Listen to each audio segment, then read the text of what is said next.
Yeah, we're back at it. I want y'all to help me welcome Krista Mellinson to the show, the relationship chef. I saw that in the profile and jumped all over it. I had to have you on. How are you, my dear? I'm awesome. Thank you. How are you doing today? Thank you for having I me, by the way. Oh man, it's a pleasure. How did you become the relationship chef? Well, I became a chef first. I've always been interested in food, and I kind of pestered my mom, who was really great in the kitchen for Hmm. years, and she said, you know what? If she's going to be under my feet, I may as well make her productive and teach her something. Right. So she taught me to cook and develop this interest, and then when I was in university, I was taking maths and statistics because I wanted to go into the actuary business like my dad, and then Hmm. realized I'm just not smart enough for that. And I like cooking better. So I went Yep. to culinary school in Paris, and my cooking took off from there. And Hmm. somewhere along the line, somewhere around COVID, I was doing relationship coaching, and I thought, you know what I need to do is I need to bring these two things in together. Yeah. And then that is the relationship chef was born, because I think that food and relationships are intrinsically tied, Oh right? yeah. Every event, every graduation, wedding, birthday, anniversary, whatever, there's food there somehow. So Hmm. it's already part of There our is. life. Let's use it to enhance our lives. There is.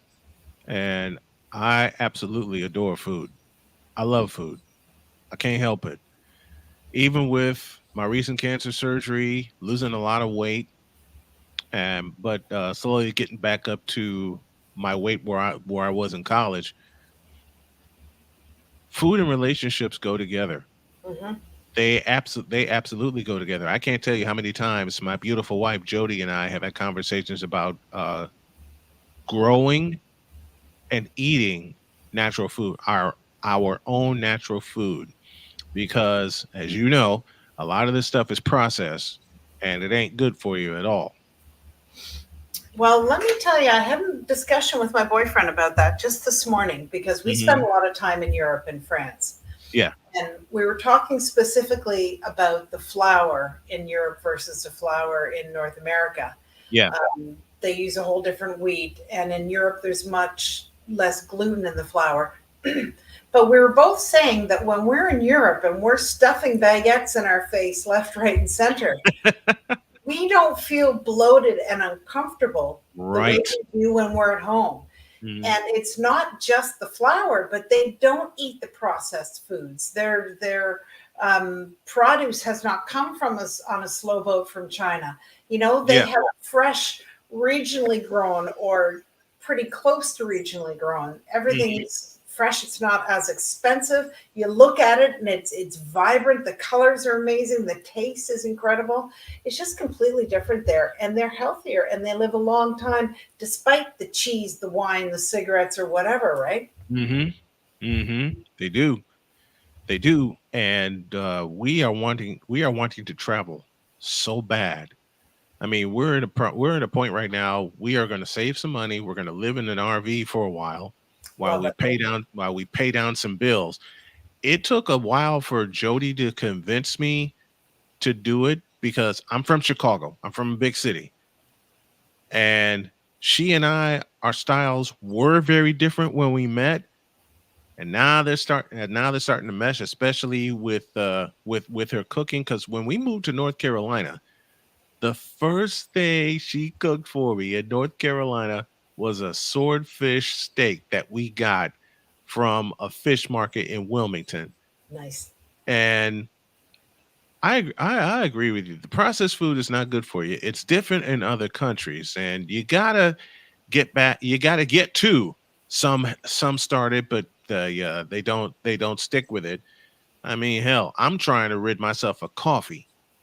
I'm trying to rid myself of the coffee habit and the caffeine habit. And I said today would be the last day I drank any size of this. I said it this morning on my morning show that I quit. Hmm. I quit. I can't do it anymore. Why do you think that food and couples are so very important to connect with each other. Why do you think this is? Why do you think that it's so important and a good way to connect? I believe that food is very much a love language, right? It's a physical, sensual thing right down to your soul. It And is. and there's various dialects, if you will. You have your love language of food with your kids, and I mean, my kids, unfortunately or fortunately or whatever, have very high standards when it comes to Right. food. And I've been feeding them a certain way all their lives. But for them, they're off around all over the place. And when they're coming home, it's like, Mom, I want bup, bup, bup, bup. Right? This is what they want. Hmm. This is what they connect with their memories with mom and childhood and whatnot. But there's the love language of couples too, right? And I mean, you go on your first date, what do you do? Well, normally you'll go out for supper. Hmm. Or if you have an anniversary, it's like, I'm going to book a beautiful table in a beautiful restaurant for our anniversary Right. dinner, right? And so it it's part of it. But when you bring it home, and you'll see all these people on, there's one guy on Instagram that's amazing, and he does the cooking with his shirt off and makes these amazing things. And my daughter says to me, she goes, I've seen that guy. He has thirsty videos or whatever. I don't even know. I mean, I kind of know what that means. I don't really know what that means. But it's the sensuality, and he's done a brilliant job. I'm like 32 years too old to do it the way he does it. But he dips his food in the or dips his finger in the food, and he licks his finger, and like I assume the girls are swooning over this or whatever. But it's true, right?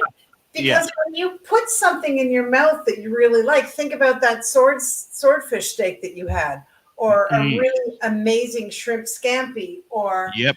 a beautiful fresh piece of bread, as we were saying earlier, with some nice butter on it, right? You put that Right. in your mouth, and it brings feelings. It Doesn't makes your it? mind, think things, and it makes your body react.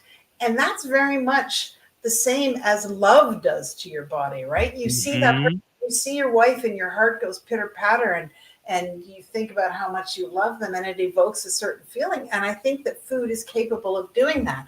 And when you Yes, put those two together, it's powerful. it is. It is. I've helped. Well, we have a playful rule that when Jody's cooking, I get out of the kitchen. But there were times I would sneak in there and get a whiff of what she's cooking, and she would tell me what she put in, what she put in the food. Whenever football season comes around, she looks at me and I look at her, and she says, "All right, how much chili do you want? All right, bring it on." But we put a lot of vegetables in the chili. There's a lot of ground turkey, and we've Mhm. gone ground turkey instead of ground beef. And like I said, with Jody, there's so many things that she convinced me to do to change what I was eating. And she said something that's very key, and I want your thoughts on this. When you are in survival mode, your eating habits are horrid. But if you're not in survival mode and you're in thriving mode, you can start to make the changes and complete them even faster than when you're in survival mode. What's your thoughts on that? For sure. So you're a sports guy, right? You would know the Yep. expression win or lose, hit the booze, right? Yes. And Yes. so to a certain extent, but we're going to pull that a little bit differently. But you're in the lose part, you're Hmm. hitting the booze maybe a little more forcefully. And Right. it's the same way with the comfort food, right? You're feeling down, you're stressed out. You want something that's going to give you immediate satisfaction. And even though, um, a really great fresh salad with goat cheese and fresh strawberries and, maybe some Hmm. pecans or whatever is delicious, your Yep. mind will go to that quick junk that gives you that quick hit of, emotions or whatever when you taste it, which will be the French fries or you know, the Philly cheesesteak or chicken wings with hot sauce or whatever, the things that Yes. aren't so good for you. And Yep. it's that I need immediate gratification. Hmm. Whereas when you're feeling better, your mind is more clear. you're willing to take the time to make your gratification the process of creating it and consuming it, and not just woofing it down quickly, but savoring Right. and appreciating all the different flavors. Whereas when you're looking for that immediate gratification because you're feeling low, it's got to be something that's smack you in the face, Yep. rewarding. Yep. Yep. Yep. Yep. Um, Most stressful times for me, when I lost my daughter, when she was 2, Oh, I'm so sorry that broke and your heart. I basically had my family at the time I was in Indianapolis stripped from me because I was black. I'll say it. I'll say it aloud, and I love saying it aloud.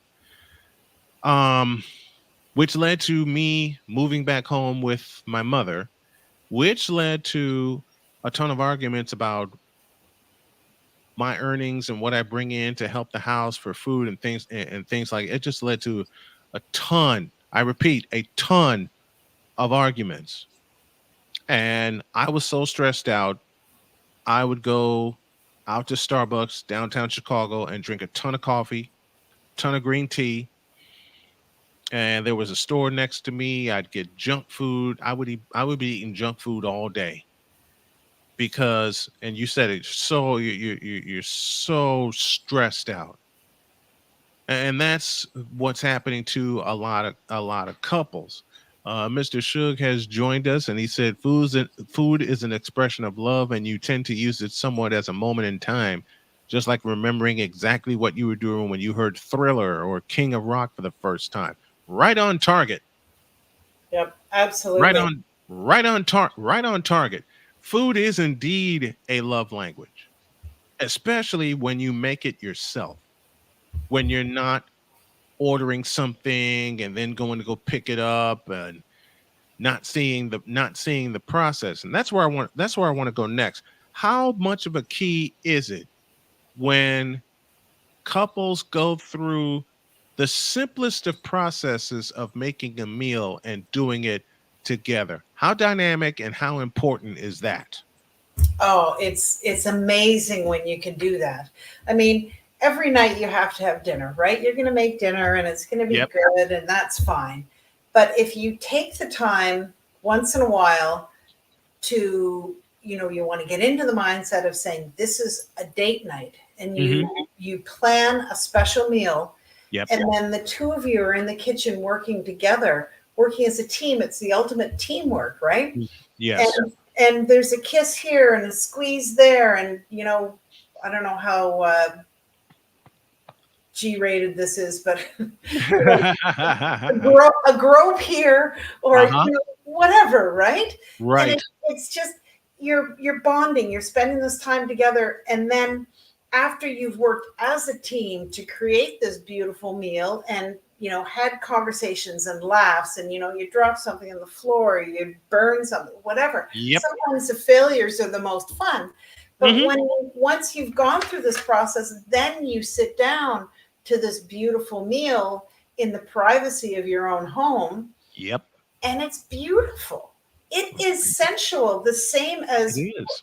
maybe not the same as making love, but along those lines, right? You Hmm. have created this symphony of two people together for an end result that is incredible, and that's what the meal is. And even if the meal turns out garbage, you laugh and you enjoy the moment and you still eat it, because the Hmm. process is not just the meal, but the time you spent together and bonded over it. How did you combine the two of being of your chef teachings and your um, relationship coaching? How hard was it to combine the two together, and what turned the light on for you to put the two together and say, "Look, this is what I'm going to do." What event can you point to that turned the light on for you for that? Well, um, I was doing the relationship coaching, and I was enjoying it and filling a certain need for people. But I'll be honest with you, I wish I could say it was some brilliant light bulb going on, but it was Hmm. speaking to my business coach, and she said, "You need to bring the food into it." I said, "What?" And she said, "Clearly, food is your passion or your other passion. She said, you need to bring the food into it. And I'm like, you're right. Yeah. That's right.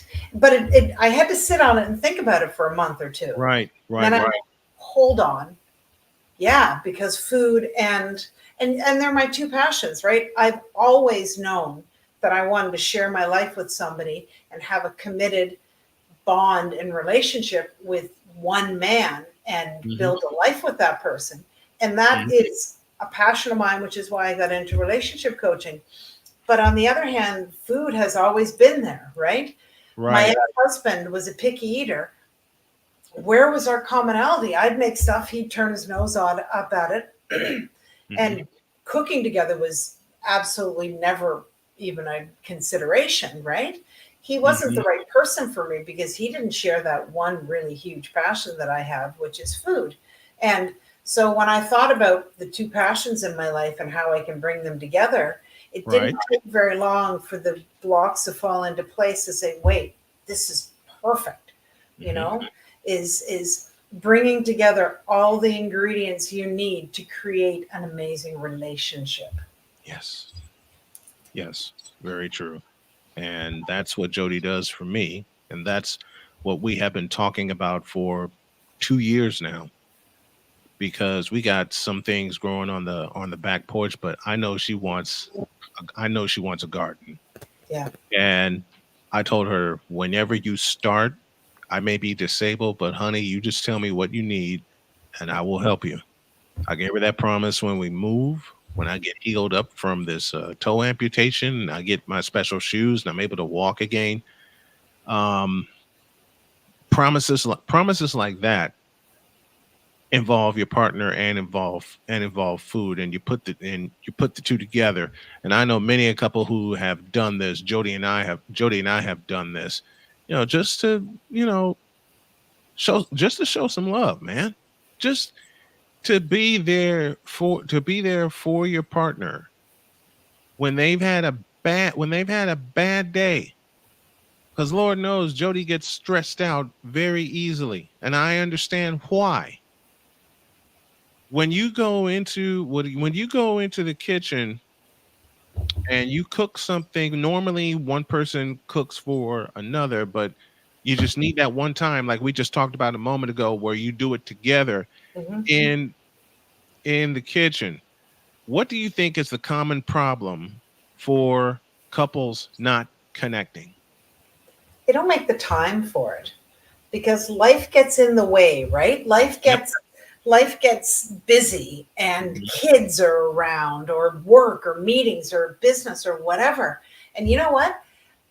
I just had actually two, but one really specific example of this recently is um, my very, very close friends in France who are my neighbors, and I've known them for 17 years, and they're more like my friend or more like family than friends.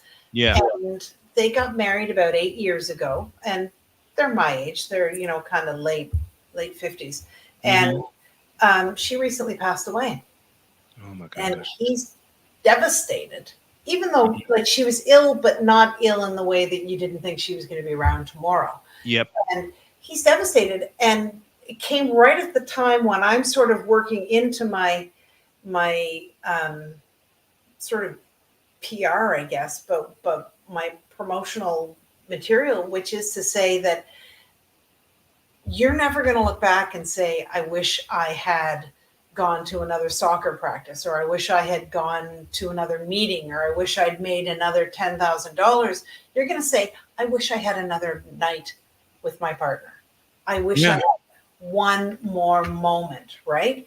And Hmm. so I think that people don't make the time to do it, but they need to make the time to do it. They need to Yeah. slow down and say, you know what? I'm going to be a better parent if I'm connected with my partner, or I'm going to be a better business person because I feel satisfied and fulfilled in my relationship, in my personal life. And all of this, it's a ripple effect, right? You Hmm. feel good, you fill your tank there, and it ripples out to the rest of your life, and you're better at everything you do. Yep. And I think that people just don't understand the importance and don't make the time. And like I said, they don't have to do it every night. It can be once a month, but Hmm. say, okay, this is the time that I'm putting aside for us. And it's not Right. for, if Jody says to you, Brian, I want to do this cooking class, she's not just doing it for you. She's doing it Right. for you and for her. And And it's for her. two of you, right? Absolutely.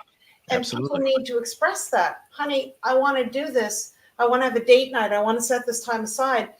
But it's not just for me, it's for you and for us to connect as a couple because Yes. everybody's going to feel get better. Yes.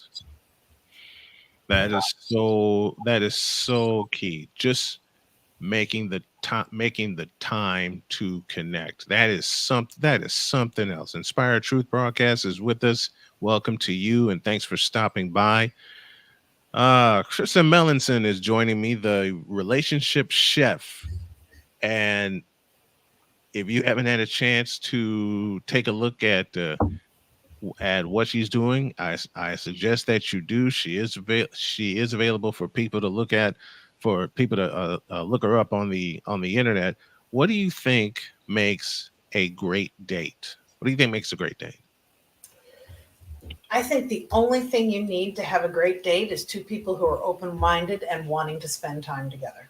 And I think that it has to be in a place where you can have conversation. Going to a Mhm. movie is fun. Going to a movie is not a great date. Right. Going to a play, going to Broadway, fun, but it's not a great date because you don't Hmm. connect. You can't look in each other's eyes. You can't have the conversation. And I think that you need two people who want to be together, who want to connect, is the first most important part of the date. And then after that, you just need a place where you can talk and connect and look at each other and hold hands and, you know, whatever seems to be the fun thing to do. There's lots of great places that you can go for a date, but they're not Hmm. necessarily the best. Right. But I think the best ingredient is two people who want to be together, who want to share this time, and an environment where you can talk and look at each other and really connect. You know, that is so key. And those are the ingredients of a great date, because every time that Jody and I have a date night here at home, no matter what we're doing, is just the fact that we're together. And you said life gets in the way. It has gotten in the way for us. And she told me one day, you know, I am in fear because we don't spend enough time together. It doesn't matter what we do. You know, I know you're in here and you're working on stuff, but I don't get enough time with you. I made a change after she said that, because no matter how late she gets home, and I go in, I give her a massage, we talk for a little bit, and then I take my daughter to work and I come back and she's still up, so we have a little more time together. It's that right there. And I want to get back to cooking natural food with her, and just peeking in and messing with her, saying that's good, and then she playfully forces me out of the kitchen. But when you have two people that want to come together, and this is the correct word that you use, want to come together Mhm. and spend time with each other, you don't need to do anything fancy. No, You basically can have the ingredients at home and make the meal at home, and you guys test it. Because Jody and I will sit at the table. I may be in here, but when she makes something, we'll sit at the table and chat for a little bit. yeah, it's all part of that, the sharing of time and the sharing of ideas and thoughts and closeness. Yep. And it really just has to be that desire to spend time together because this is the person you've chosen to spend the rest of your life with, right? Yep. Does not mean that they are worth taking that time, booking off, right? Booking off that evening, Yep. setting aside the time Hmm. to cultivate that relationship because the problem is got another meeting, I've got to do something with the kids, I've got this, that, and the other thing, but we'll get to it later, and then later Hmm. comes much down the road, much further Yep. down the road, and Yep. there's nothing left. Hmm.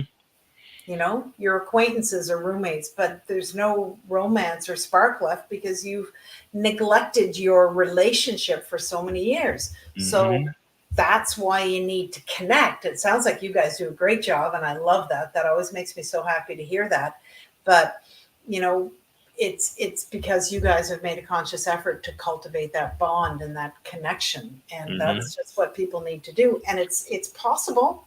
Hmm. You just It have to is. want to do it.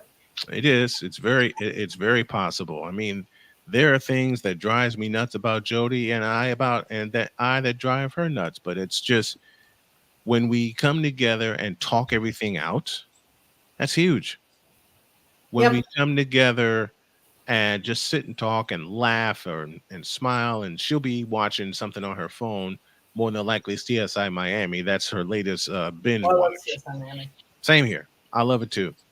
I'll watch with her. It's like you don't have to really talk every time. You can just enjoy each other, with what they're watching or what they're doing. And she started messing with me, and this is her getting back at me. She started messing with me when I would repeat different sports calls aloud. She heard me say, "Here's Clark 1 for 4," and she sneaks up behind me and go, "Nuh-uh, he's 1 for 5." And that was our connection to that, because I know she doesn't like base. I know she doesn't like baseball, but her support means everything to me, Yeah. and it's unconditional support from me to her, also. And that is something else. If you have that, then you can't lose. This, my friends, is Krista Mellinson. Go check her out online. The website that you need is Krista, Krisa Marie.com. And you'll learn more about the relationship chef that she has had the awesome time to spend time here with us on the program. I thank you so very, very much. It was an absolute delight. Thank you. Thank you, Brian. It was really nice meeting you and talking with you. I appreciate you having me on your call. We'll be back with more after this.